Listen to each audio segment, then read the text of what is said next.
Hello everyone, thank you for taking time out to join us today for Rise of the Reward Specialist.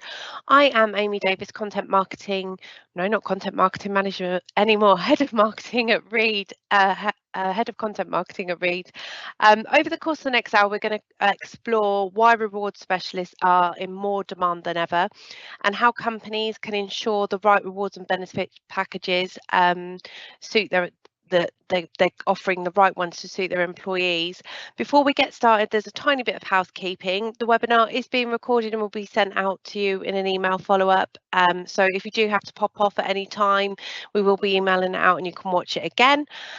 We'll discuss the topic of reward for about 45 minutes and then save around 15 minutes at the end if you've got any questions. The Q&A is actually open. On the top right-hand side of your screen, you should see a little speech mark where you can submit your questions as we go along. And that's about it, and we'll get to as many questions as we can at the end of the webinar.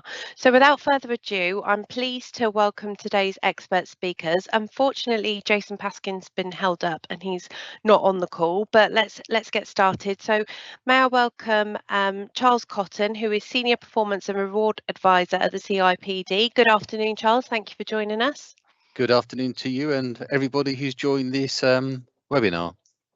And then we've got Jamila Leckie, who is Group Reward Consultant at Mott MacDonald. Good afternoon, Jamila. Thanks for giving up your time today. Afternoon, Amy. Hi, everybody. And then we've got, last but not least, Chris Brindley, who is Head of Reward and Co-Member Experience here at Reed. Good afternoon, Chris. Thanks for joining us. Hello, everyone. Thank you for having me. We've also got Jason, who's actually just joined the call. So we've got Jason Paskins, who's Pay and Reward Consultant for Consultancy Plus. Good afternoon, Jason. Thank you for joining. Have you found the unmute button yet? You're still on mute. Yep. Oh, sorry. that's Can you it. hear me Got now? it. Got Yes, it. good. We You can hear hear me now. you. Excellent. Okay. Hello, everyone. Thank you for having me. Joining. You're more than welcome. Thank you for being here.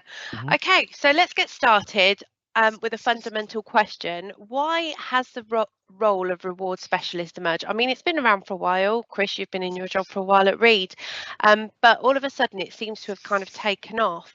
Charles, do you want to go first on that one? Yes, by all means. I suppose, as you've said, I suppose as long as we've had to pay people to do work for us, we've had people who've specialised in reward. I suppose what you said is what different now is that reward specialists are more prominent, partly because you've got these really crucial things that they're helping their organisations deal with, such as attracting and retaining talent, rewarding and recognising success, making sure that reward decisions are not only fair but actually seen as fair, explaining how the package benefits package works, and also kind of looking at things like data metrics and data and people metrics to assess the impact of the reward program. And all of this at the moment is against a backdrop of soaring inflation, economic uncertainty, intense competition for people.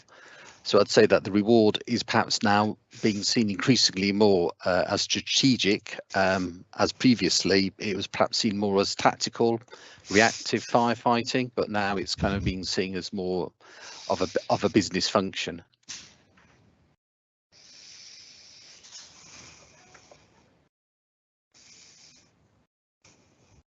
I think you're on mute.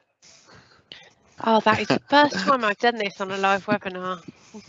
Bad timing. Jamila, what about you? What do you think? Why are we seeing a rise in these roles? So what's quite interesting with my role is I've been in it since July. I think it was July that I moved into this role. And before that, there was a head of reward who has been at our company for about 2 years. So before that, we didn't have a reward function, which is very, very interesting because we're an employee-owned organisation. It's come about because we've really needed it. The market and competition moves so quickly these days. We're in competition with our competitors for the exact same talent, and you need to be able to have reward specialists who can look at your reward package and say, you know, are we competitive? Are we benchmarked to the market? Are we doing what we need to do when it comes to attracting and retaining our talent?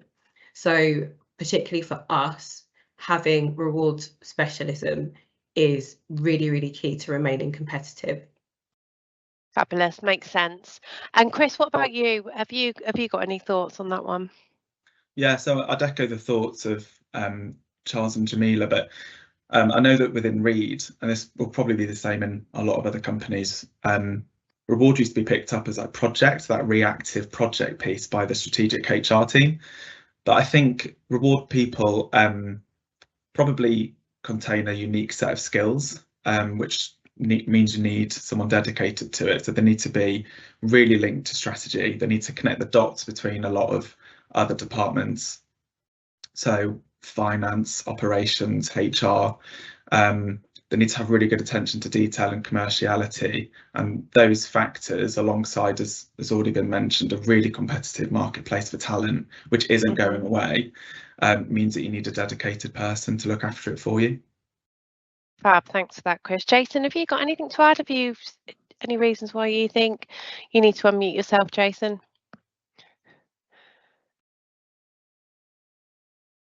That's it. So I apologize. I thought I'd muted. Unmute. I apologize. So I'm now unmuted. Okay. Yeah, I guess from my perspective, I'm slightly different in that I started my career in ANZ Bank in Australia many years ago, and reward is all I did when I started as an HR officer. I was working prior to Y2K, and the whole bank at that time, the whole HR function, was pretty much focused on reward, attracting IT specialists, dealing with the whole pay question around attracting and retaining critical resources to deal with that issue. And then I moved into banking in the UK, and again as an HR business partner for a large international bank. Again, all I did for a good chunk of the year was reward. It was only when I went to the public sector and I went to the Department of Culture, Media and Sport as a pay person, and I was directed to another area of the HR wing and said, well, that's where the reward person sits. And I was like, oh, okay. And over time, and in the time I've been working certainly in the UK in the public sector, has my role as a reward specialist sort of grown and become a much more critical and important part of the HR function, particularly in terms of as the HR function seeks to sort of professionalize itself and build that sort of partnership model, but also as it starts to address the challenges that certainly a lot of public sector organizations started to face, particularly after, once we moved into that period after 2010, that age of austerity and pay restraint, and suddenly they had to deal with sort of quite challenging questions about pay budgets, pay determination, and the impact that was having on the workforce, but also that they were looking to, attracting people into those organisations and having to compete for those resources externally. So it's been quite an interesting journey in the sense as I've sort of come into the fold of organizations where, my experience of reward has started to play a much more important role in terms of driving the HR strategy and the people strategy forward. Lovely, thanks, Jason. Interesting. So how are you guys in your own experience? How do you think companies can ensure they're offering the right rewards and benefits for their staff? Jamila, what are your thoughts on that? What do you do at Mott MacDonald? So as I kind of mentioned, we're still technically in our infancy when it comes to reward. So a lot of what we've been doing over the last year or so is looking at the market and looking at ourselves and how we're positioned. So regularly reviewing your salaries and your benefits are really, really key, especially in this fast moving marketplace. So benchmarking is, that's all we talk about at the moment. Actually, it's a bit of a joke that it's a buzzword in our organisation, and our managers are now talking about benchmarking, which is fantastic. The next thing that I'm moving on to is benefits review, and that's something again that you need to look at regularly. When I say regularly, it depends on the marketplace that you're working in your organisation, but I'd say probably every 2 years or so you want to have a look at your benefits, because things are changing. We've got new generations joining the workforce. They have completely different expectations as to what they expect from their employers, and your benefits package that you had and worked for you for a number of years may not work to recruit and retain those people anymore. The other thing that I did want to mention with this is asking your employees. So employee voice is really important when it comes to this. They're the ones that are going to tell you what's right for them. There's no point guessing. You can look at what research is telling you, you can look at surveys, you can speak to specialists, but actually it's your employees on the ground who will be able to tell you what they want from benefits or what they're expecting from their salaries. How do you do that? Do you do that through surveys, like employee surveys, or what do you find the best way to engage your employees on that is? I think there's a couple of different ways you can do it. So employee engagement surveys, I think most organisations do them. They're really key to give you that basis of understanding what's going on in your organisation, how people feel about things. But actually, I find spot surveys are maybe a little bit more important than that, because that's where you can hone in on certain topics and really get an understanding. Additionally to that, being able to run like informal sessions where you can ask people how they feel about certain topics is really, really key too, because being able to have that qualitative feedback as well as the kind of quantitative stuff that you'll get from surveys helps to give you a better, well-rounded picture on things. Plus, that employee voice is how you get people to buy into what it is you end up going to do, because you've consulted with them, you've spoken to them about it. Even if they don't 100% agree with the action that's being taken, they'll appreciate that you took the time to ask them and to find out what they wanted. Thank you. Jason, I'm coming over to you. So what are your thoughts on this? Does it differ in the public sector? Because you do a lot of kind of consultancy for councils and things, don't you? Yes, I've done predominantly my reward work in the public sector, and that's what I've been doing pretty much for the last 12 years. So I think it's sort of interesting because it is slightly different, given that many, or I say most public sector employees, and certainly the public sector employees that I've worked for, do have an obligation to demonstrate that decisions around pay and reward and the benefits they provide are affordable, proportionate, lawful, and most importantly represent value for money for the taxpayer. And these are very core principles and overriding concerns and obligations, and they've been in place for a very long time and date back well before 2010. And they do drive what public sector employers can and do offer. They really do. So apart from the significant features of the offering in public sector like pay and pension, there's always been, and it's never been explicit in my experience, there's always been sort of implicit, is the focus on a form of, I guess, of an employee value proposition, or what it's like to be here, and that's pretty much around the working environment, the opportunities for development, the flexible working, the absence and leave arrangements, but most importantly, and I've heard this consistently in all the locations I've worked at, and that is offender management, law enforcement, and the Department of Culture, Media and Sport, which people like to refer to as the Department for Fun. And it really was a Department for Fun. They did really interesting, good stuff. But what was interesting that drew all those together was that the opportunity for people to make a difference in the work that they do and recognise the social value of what they're doing.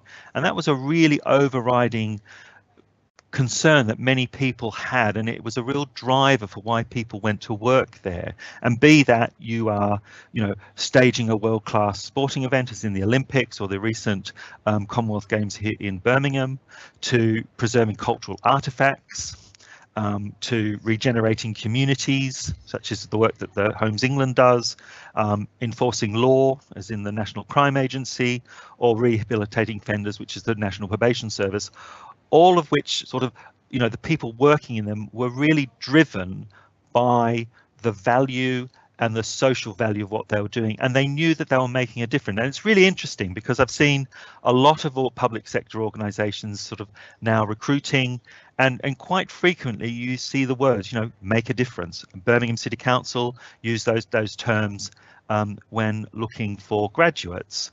So I think from the public sector perspective, there are constraints around what they can provide in cash, because obviously they have a responsibility with public finances, but they do have an opportunity to present something that is attractive to people, and that is that social value of what you're actually doing, and it varies. And as I said, from preserving cultural artifacts, running sporting events, to dealing with some of the most disadvantaged, most vulnerable people in the community, and it runs that range.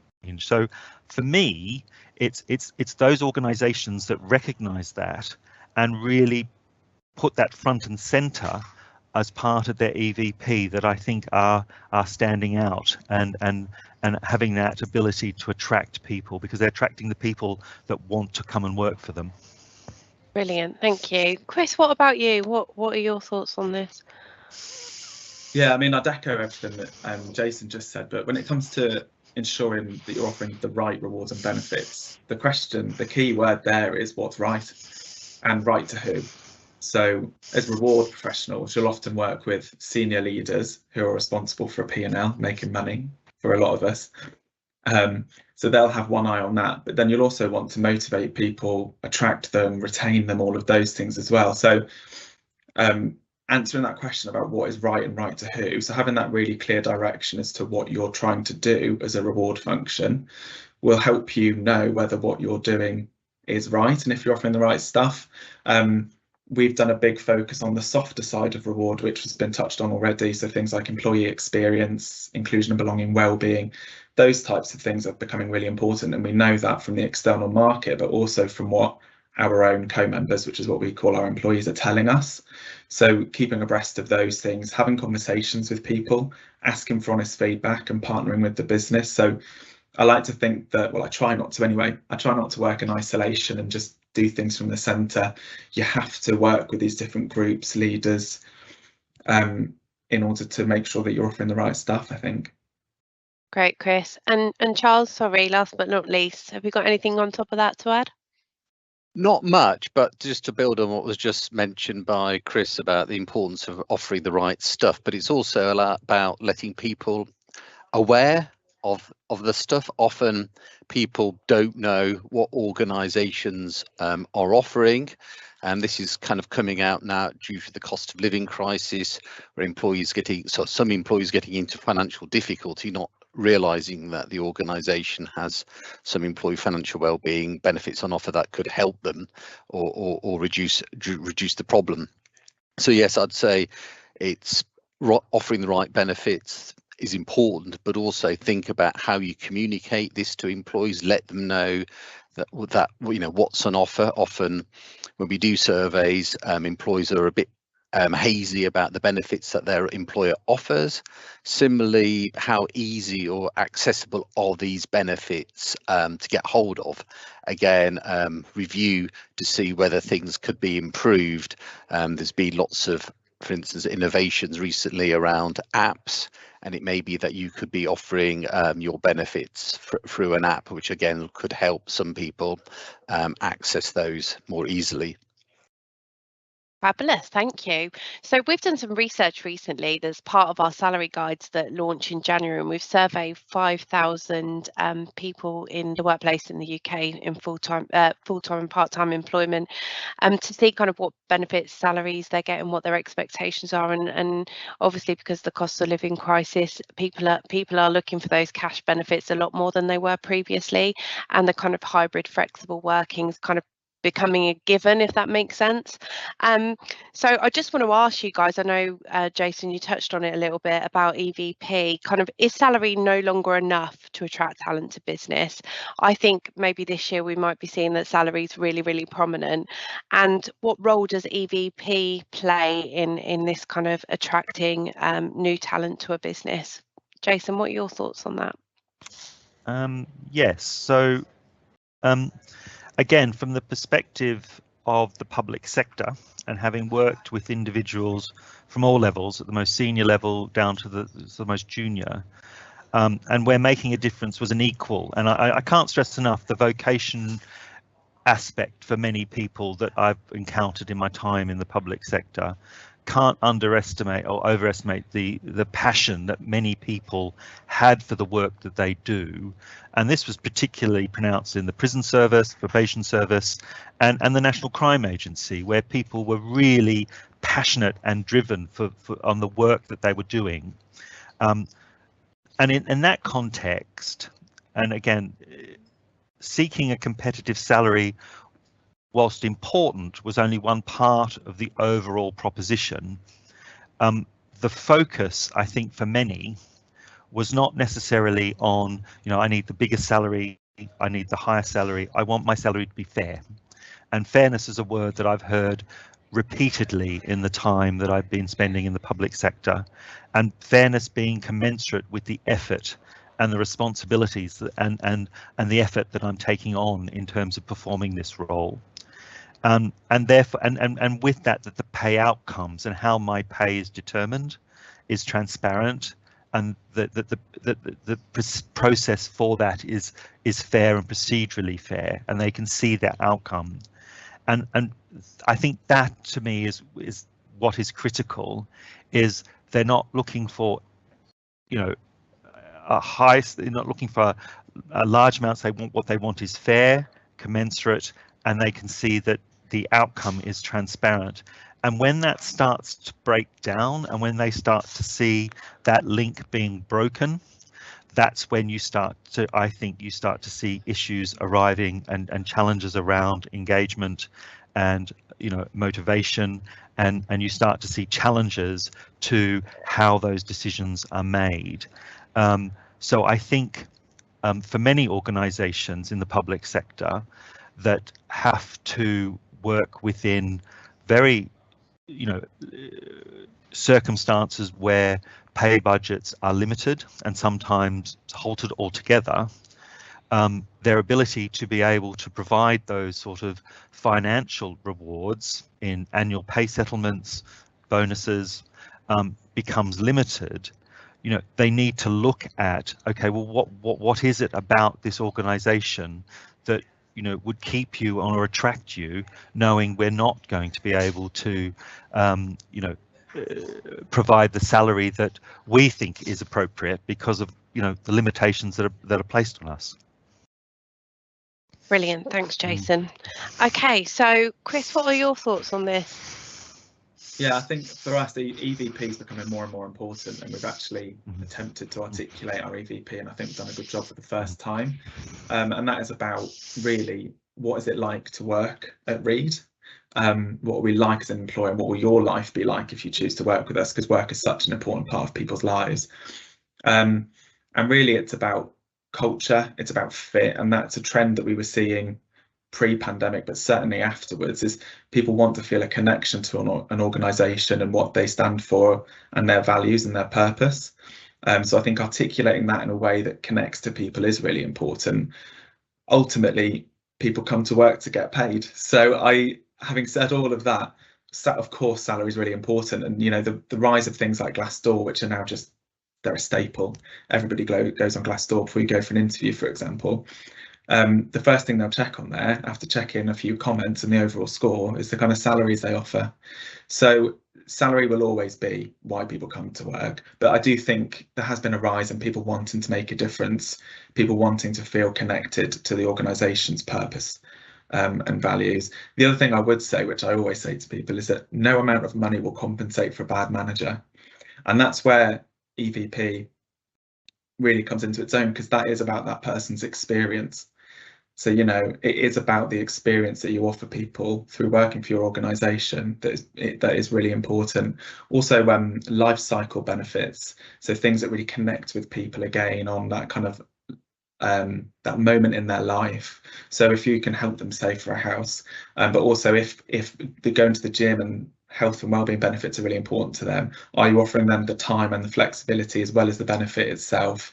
Flexible working and remote working, as we know, hasn't dipped after the pandemic as other fads and trends have, such as wearing gym wear at home and stuff like that. Remote working is still in so many job adverts. So yeah, I think it is about more than salary, but salary's still really up there when it comes to why people come to work.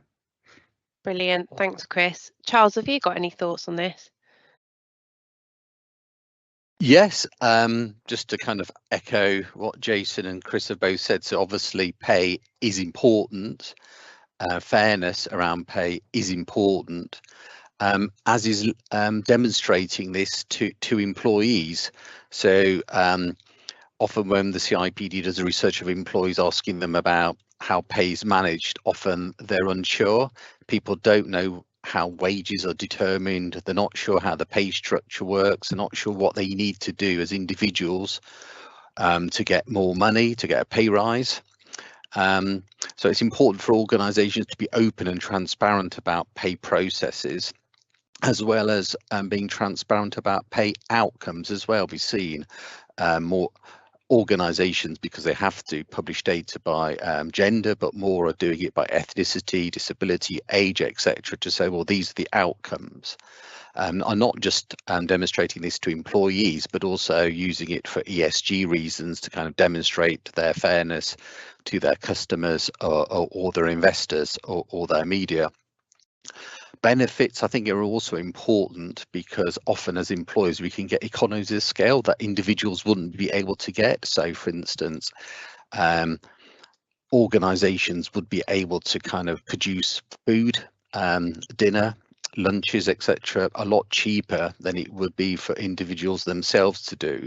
And that's perhaps not surprising when we see a kind of a growth in the number of organizations now providing their employees with free lunch, but increasingly now with free breakfasts as well. And we're starting to see other initiatives around helping to reduce transport costs, helping to reduce housing costs, helping to reduce childcare costs as well.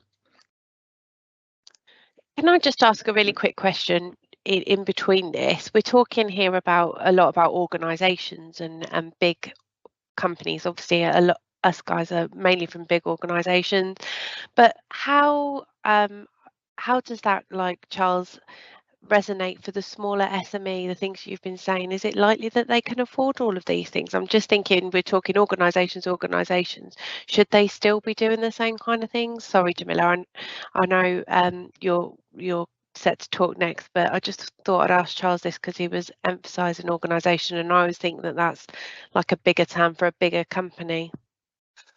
Well, the CIPD recently did some research looking at what organisations were doing to support their employees during the cost of living. And yes, if you split it down by large and small and medium, there are differences.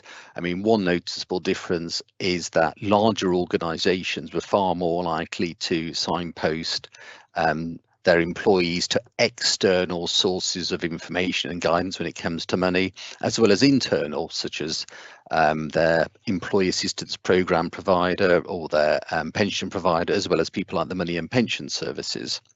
So again, perhaps small organisations could copy that and also let employees know about sources of reputable external information, as well as the support that existing benefit providers can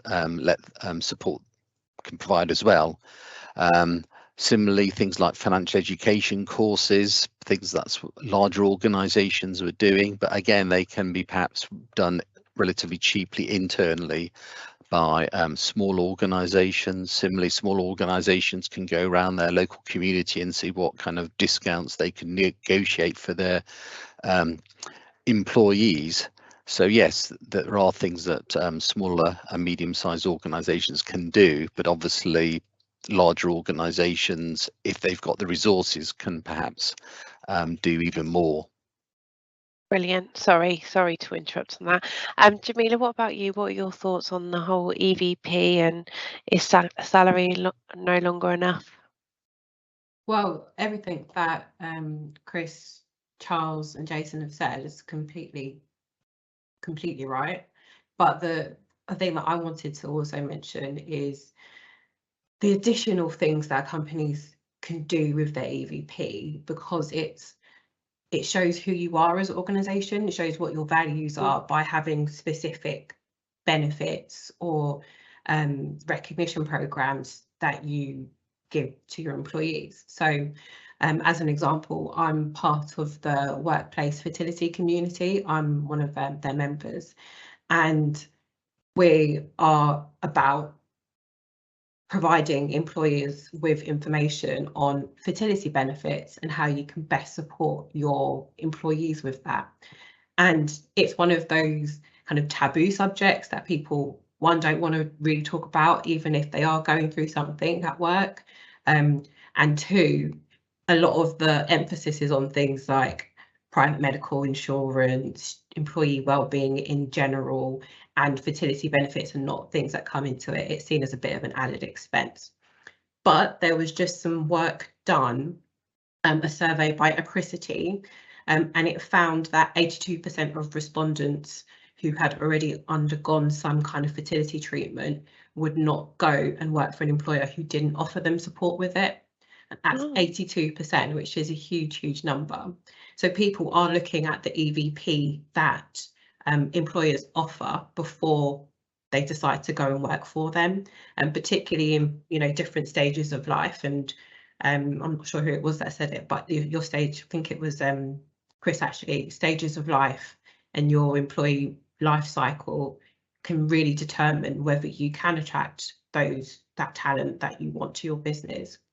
To kind of hit on your point about SMEs and companies that aren't, you know, huge mammoths and can afford lots of different things. Yeah.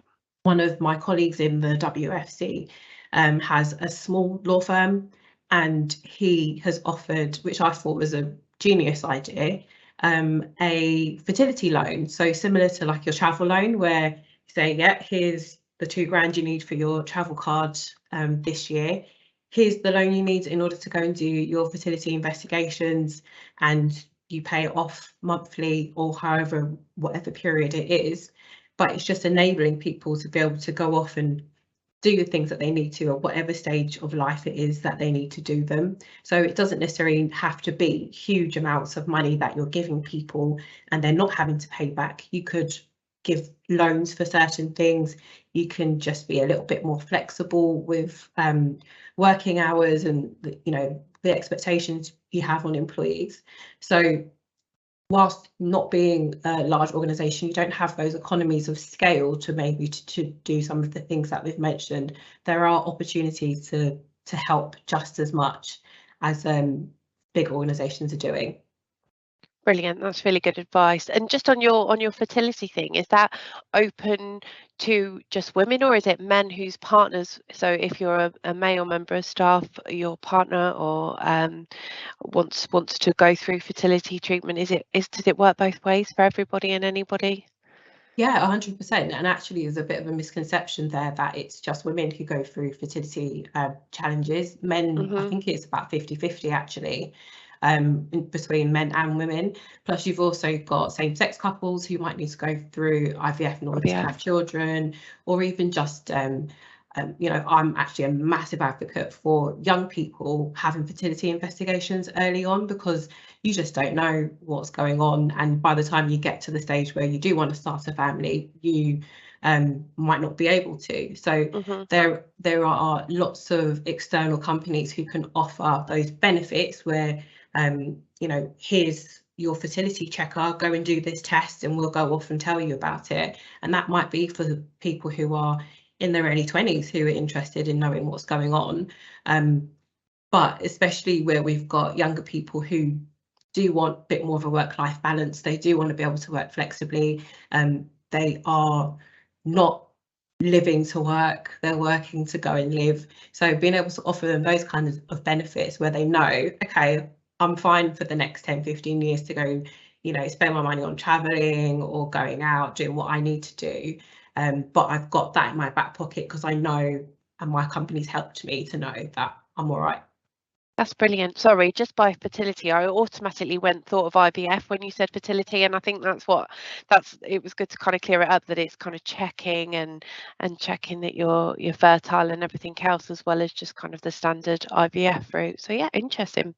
Okay, so when it comes to approaching the subject of reward, where would you say, how have you approached it in your careers? How should they go about starting to build a good reward offering? Chris, do you want to start with that, with some of your experiences? Yeah, thank you. It's quite a broad question. So I'm going to give just a few pieces of advice, which I think I did in a video for you recently, Amy, as well, which you can name drop later if you can remember it. But yeah, I think there are a few ways you can do it. So firstly, it's about, again, breaking down what does that good mean and who to. So, you know, what looks good to a recent uni graduate who's just starting out in a sales role will be very different to a 60-year-old in retirement who's a senior executive.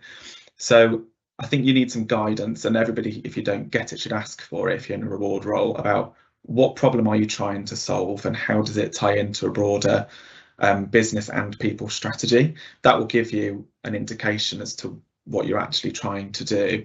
I would also choose where to compete. So a lot of companies don't have the luxury to compete in all areas. So is it salary? Is it innovative reward schemes? Is it benefits? Or is it all of them?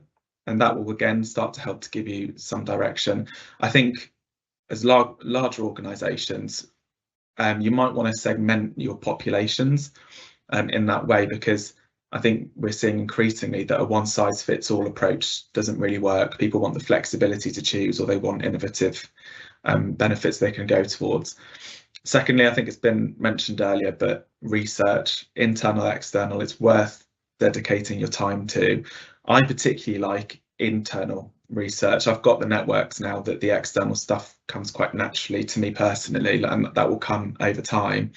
But ask your people what's important to them. I think a constant engagement cycle and review cycle, as Jamila mentioned earlier, is really important, because what's right at one time might not be right at another. It's a really fast moving market that's evolving constantly, hence why we're all in our jobs, I suppose. So yeah, just a couple of tips from me, but that's by no means all of them. So hopefully the rest of the guys have some tips of their own as well. Brilliant, thanks, Chris. Charles, what about you? Have you got any tips? Well, I'd say what other people have said or likely to say about the importance of having a strategic overarching framework to help you address, you know, the challenges that organizations face according to the context that they are in. I suppose the other thing I'd say is that think about strategies is they can be difficult to kind of carry on and implement when circumstances, you know, suddenly happen. I think it was one of the boxers, everybody goes into the ring with a strategy until they get hit in the head. And I think here we've got things like the cost of living crisis, we've got skill shortages. So you've also got to think about, well, how can we be quite agile and tactical responding to these in a way that kind of doesn't undermine our longer term perspective. And also think, as you know, has been said earlier by Chris, Jason, and Jamila about employees being key stakeholders, but there are others such as your investors, your customers, senior managers, unions, etc. They're all going to have their perspectives as well. So it's important to kind of think about those as well and see how the organisation kind of should be able to or is able to react to those concerns as well. Brilliant, thanks, Charles. Jamila? So if you're kicking off your reward proposition for your business, for me, it's about starting with the basics. Is your salaries positioned in the right place? Do you have a good job evaluation structure? Because these are things that we're actually having to deal with now with a 17,500 global company, and trying to figure out if we do have the right basic salaries in place and we do have the right benefits on offer, and we're able to structure, evaluate and map our jobs successfully. And starting at such a huge place is really, really difficult. So make sure that you know what your salaries are saying. Have you benchmarked? Chris mentioned about internal benchmarking being key, because you want to ensure you've got the right parity between the same roles within your organisation. But external benchmarking, if you don't have that on lock, you need to go out and see what the rest of the market is doing. It might actually show you that you're paying way and above everyone else, and maybe you need to relook at your reward strategy. Do you want to be a upper quartile payer, or is it something that you want to be in the middle amongst the rest of your competitors? Your job evaluation will help you with that, so that you know exactly where you stand. And then the other thing is about having just your key benefits down. That's your annual leave, it's your sick pay, it's even things maybe like private medical, depending on what sector you're working in. But having those absolute basics down will help you to layer on and add those, you know, great EVP propositions, like the fertility support that I was talking about, enhancing your parental leave, having recognition schemes that you build on, or even specific types of bonus schemes there to help motivate, build your sales, increase your profit, etc. So for me, it's about getting the basics right. Once you get that right, you can, you know, the world's your oyster, and you can really layer on and show what your company's about and what values you have through your EVP. Thanks, Jamila. That was useful. Jason, last but not least.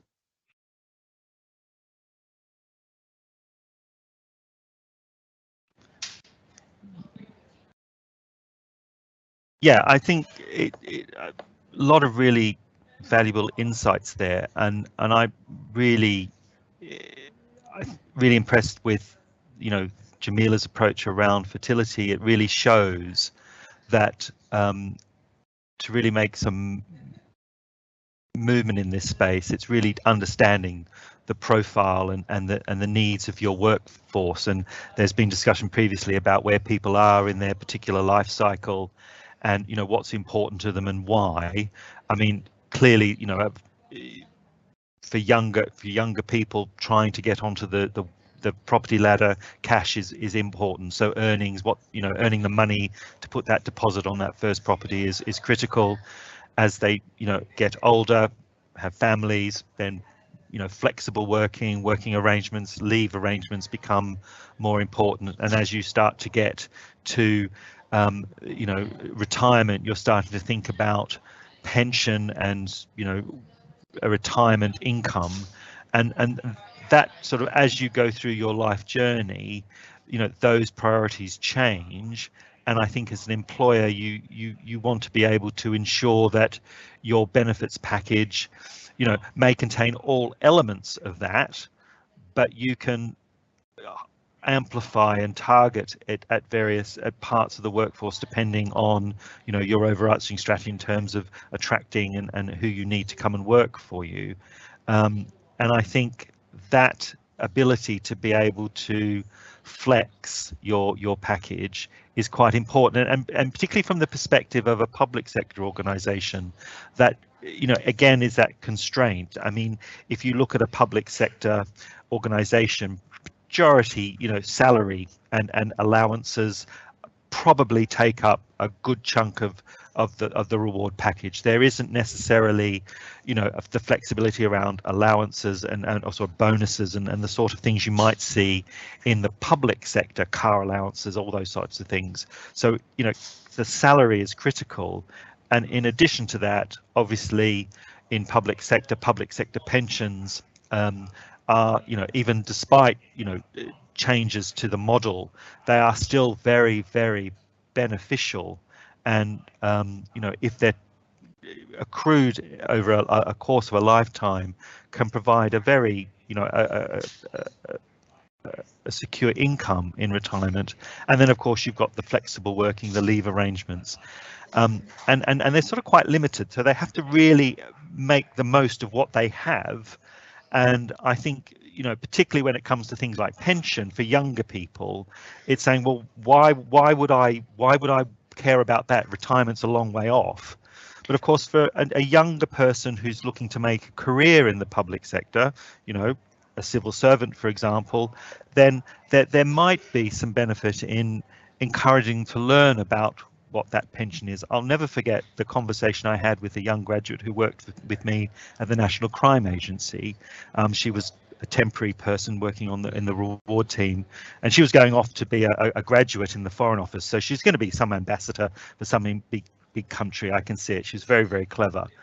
But she wasn't part of the pension scheme at the NCA. And I sat her down and said, why ever not? Oh, she said, I can't afford it. I want the money. I said, that's fine, but don't think about your pension as a cost. Think about it as an asset that you can build up over time, that in time will provide you with something of value at later point in your life. So don't think of it in those cost terms. I don't know whether she took my advice, and I don't know whether she's part of the Alpha scheme, but the point was, you know, you'd naturally assume that younger people aren't so interested in those things, and they probably aren't for very good reasons, but still there's an opportunity there to try to sort of educate them about, you know, what it is and what it might mean at a later point. And what that might mean is when she gets to that point in her life, probably mid-40s, late 40s, and that was about the time when I started to really focus on my pension arrangement, she'll go, you know what, I can see the sense in that now, and actually I did contribute, but in very small amounts, but it has built up.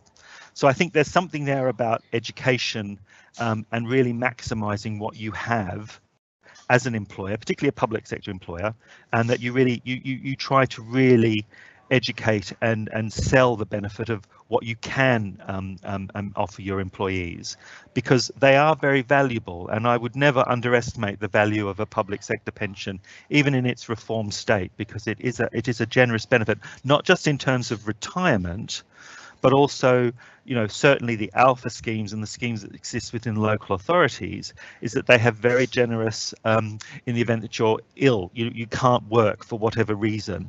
And this was quite common in the prison service and the probation service, where people injured in the course of their work because of assaults or whatever, that they were unable to work, and that the scheme was able to support them, you know, leave the workforce, and they weren't sort of disadvantaged. So it is a very, very good benefit, and I don't think we do enough to sell it, particularly in the early stages of people's careers.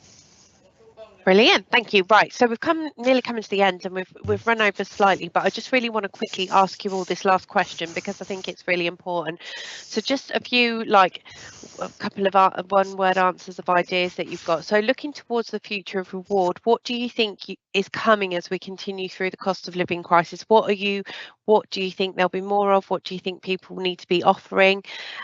Charles, do you want to take that one quickly? Literally 30 seconds each. Great, thanks for that. I mean, presumably we're in recession, and that's all the indicators are suggesting. So in 2023, I think reward is going to be focused on the support that we need to give those who are losing their jobs in our organisations, such as redundancy payments, career advice, etc., as well as financial support or emotional support for those who kind of survive the jobs cull. Now, the last downturn took place against a backdrop of falling prices, so it was relatively easy to suggest pay freezes when inflation was negative in order to protect jobs. I think it's going to be a lot harder now, given the fact inflation is high. Even though it's supposed to be coming down, it's still going to be relatively high, and I think we're going to have difficult choices in the coming months. Brilliant. Jamila, anything to add to that? Exactly the same. We're going to have a real difficult period of balancing what's happening with the recession versus what's happening with the cost of living crisis. So it's about being able to support your employees, but also keep the business going. And that's where we're going to be really struggling, I think, as reward professionals, having to have that key balance. But I think we all know it's here, we all know it's coming. It's not going to be until 2024 that we start to see inflation going back to normal levels. So for the next year, there's definitely going to be a huge balancing act going on. Jason, Chris, anything more to add, or all good? I mean, all I would say is I don't think you need to read the paper to realise that a lot of public sector workers are actually testing their pay outcomes with the range of industrial action, which sort of suggests that you know, public sector, you know, the ability for the public sector to respond is sort of slightly constrained by affordability, and you know, we can see that testing is happening before our very eyes. But what is interesting, I mean, I'm thinking about the work that the local authority I'm working with now currently is they're working very, in terms of trying to really understand, really educate the workforce in the array of benefits and that are available to employees, and again educating them on what's available and making sure that they access them so that they're getting everything that's available to them. And I think that's an important strategy as this council starts to address the cost of living, not just with its citizens but also with its workforce. Brilliant. Chris, anything else to add? Or Yeah, I mean, there's been some good answers, but I think it goes back to financial education and support and holistic wellbeing support because of the pressures that stretched finances can put on the individuals and their mental health, etc. So providing those types of things or highlighting them. And then I think Charles mentioned it earlier, it's about if you do have a reward or pay salary strategy, be upfront with your employees about it so that they know when they can plan. It will have to probably be relatively fluid as we respond to stuff, because what we're not seeing is a downturn in the labour market yet. So we're all still trying to compete for that talent as well, which is unusual if we are in a recession. But yeah, they're probably the things that we need to focus on going forwards. thanks, guys, and thank you for keeping your answers to that one short and sweet. So we've got quite a few questions. We've got 9 questions that will come through the Q&A, and what I'm going to do, because we've only got like 7 minutes, is just kind of go through one and give you one each. The first one I am going to give to you, Chris, actually. Not sure if this question is relevant. This is from Marina, but what advice is there on skills and experience from transitioning from generalist HR to a specialist in ward? She's been involved in pay benchmarking and lead benefits overhaul, but not sure how else to upskill. Any advice? That's a really good question. Yeah, and it will depend on the organisation that she works for and the skills that they need ultimately. So what I'd recommend is having a conversation with whoever the decision maker might be about what skills they need going forward. It sounds like they've already got great experience. I think there's some softer skill stuff. So aside from the actual, I mean, I came into Reward with generalist HR experience, and actually it's a lot about personality, so what I touched on in the first answer ages ago, the softer skills, so your analytical skills, your ability to present that to key stakeholders, influencing skills, and building connections with senior stakeholders who are the decision makers. They're probably some of the things that you can focus on. But aside from that, it's about speaking to the decision makers and whoever will help progress in a career about the skills that they need to see, because that will change over time as well. They might need something quite specific in the short term, but something different in the longer term. Brilliant. Thanks, Chris. Jamila, one for you, because you were Can I just add to that quickly? Yeah. Because I've done that this year. So I've gone from generalist HR to change manager to reward professional. So I can give some like real lived in experience. It's very much what Chris has said about soft skills. As a generalist HR, you've got the relationships in the business already. You know the people. You know what what's going on the ground, and actually that's really, really key to being able to get your reward strategy going and to get those things in place. I've read in your question, you've done the pay benchmarking, you've done some benefits overhauling. I think you've got the general kind of gist of what that means. Have a chat with someone, whether it's one of us on the call or some people within your organisation, to see what other opportunities there are. But essentially, you're doing the right things. I am a member of the CIPD, as I should be. Every good HR professional should be. And there's some really great reports and cheat sheets on there about reward, about engagement, about strategy, etc. Utilise that. They're really, really good. Brilliant, thank you. Just quickly now, I was going to ask you, how often, you were talking about surveying people and checking what they wanted earlier. How often, anonymous question, how often should we be doing employee surveys? So it's always a bit of a chicken and egg question with these kinds of things, but really surveys should be done once a year. We moved so quickly. We've had COVID in the middle of things. We're now all kind of half working remotely, half in the office. So doing surveys regularly once a year should help you. The thing that I'm massive advocate for though is pulse surveys, because they're short, sharp, and you'll get the responses that you want, because people just have to press a couple of buttons and they're done. pulse surveys will really help you to kind of keep tweaking in between doing those engagement surveys, whether you do get to them once a year or not. Brilliant, thank you. We've got a question from Catherine Stott here. They ask, isn't the success of reward specialist reliant on having a strategic internal communications and engagement plan aligned with the people strategy? Charles, I think maybe that's one for you. Yes, and if it doesn't exist, go out there and help create one. I mean, it's basically thinking, what's success for our organization? What do we need to do to be successful? What do we need from our people to be successful? What does that mean in terms of skills, behaviors, attitudes, performances, etc.? How we're going to reward and recognize that? How much money do we have to reward and recognize that? What do our employees want? How can we meet those needs?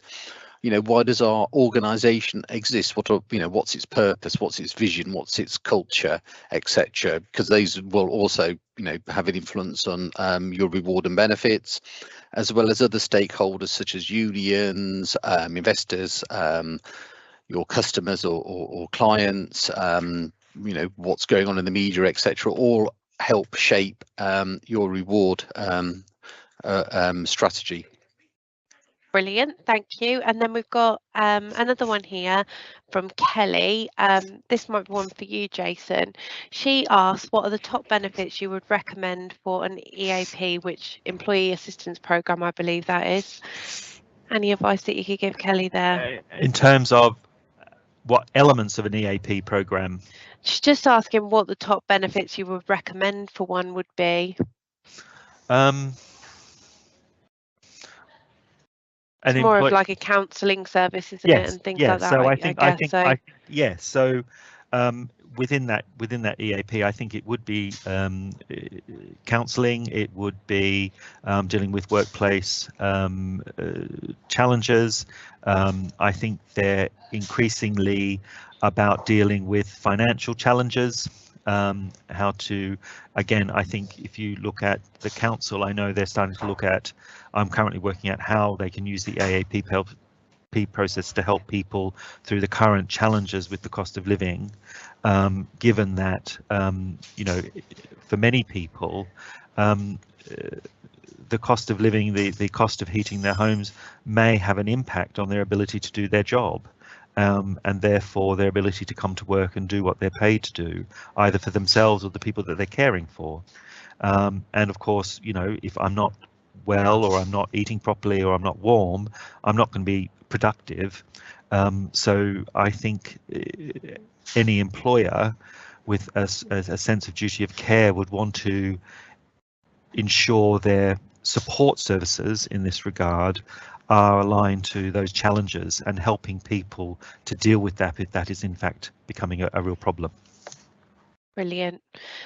Chris, you might be able to help with this one. We've got an anonymous one. I work for a small but rapidly growing company. At what point do you need to have a dedicated reward specialist? Jamila, you might have an answer for this one too. Chris, any thoughts on that? Yeah, it's a tricky one because it will be so different for everybody. It will also depend what industry you're in and who you're competing against. Like I said, so for Reed, it did actually start as a HR function, which it sounds like Noreen's experience in the questions as well, and that's fine if you're responding tactically in that way. It's to the point where you need reward to connect to a strategy. So for some tech companies, they'll already have reward people, and when I was a recruitment consultant, I did recruit reward people, permanent reward people for small-ish 50, 100 headcount tech companies, because they're in a very competitive market where they need that attraction and retention of key talent, and locking them in, if you like, is really critical. So it will really depend on all of those sorts of things. Brilliant. Anyone else wants to add, Jamila? I would just say you might not need to have a dedicated reward specialist within your organisation. You might want a consultant like Jason to come in and help you with your reward strategy, build your reward strategy, have a review of what you've currently got going on with your benefits and your salaries, and that might be enough for you to continue on for a few years before you get big enough to have your own reward specialist. But yeah, I don't necessarily think you have to have someone internally if you're quite small, but it depends, as Chris said, on the market that you're in. If it's really fast moving, then you might want to have an internal reward specialist. Brilliant. And then just one last question for all of you really quickly. As an organisation currently looking to recruit a reward professional at the moment, what makes you tick in terms of your role? What do you want to see in an organisation that you're thinking about joining? Let's go with you, Jason, first, because I'm conscious you might have to drop off the call first. What would I be looking for, or that would be looking for in me? What would make you want to join, and then what makes you tick in terms of your job? I think what I'd like to join is if there is a real challenge. So there is a problem to be solved or a problem to be fixed. I do like that. But also what makes me tick is I really like the whole idea of getting underneath a problem and the model, you know, the mechanics of something and the modeling. I mean, I'm a real modeler and designer, and I like creating things, believe it or not, in a pay space, if that can be believed. So the idea of designing a pay structure for an organization really excites me, and helping an organization sort of, you know, how that structure works, and then for the roles that sit within that, and then, you know, how you sort of reward those roles, I think is quite exciting. So pay and grading reviews are something I really quite enjoy. A lot of people don't necessarily like that, but I do. Brilliant. Charles, what about you?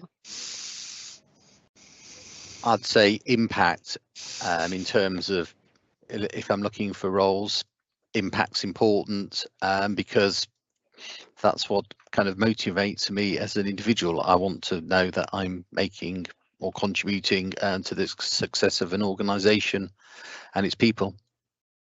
Brilliant. Jamila?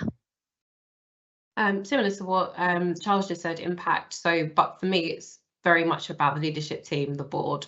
Do they have a HR director on the board? Because that tells you a lot about how HR are considered within the organisation and the impact that you can have.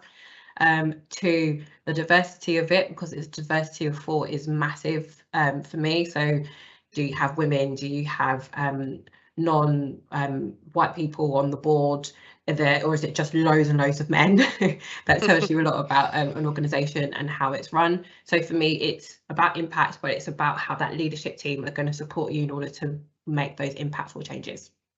Brilliant. And last but not least?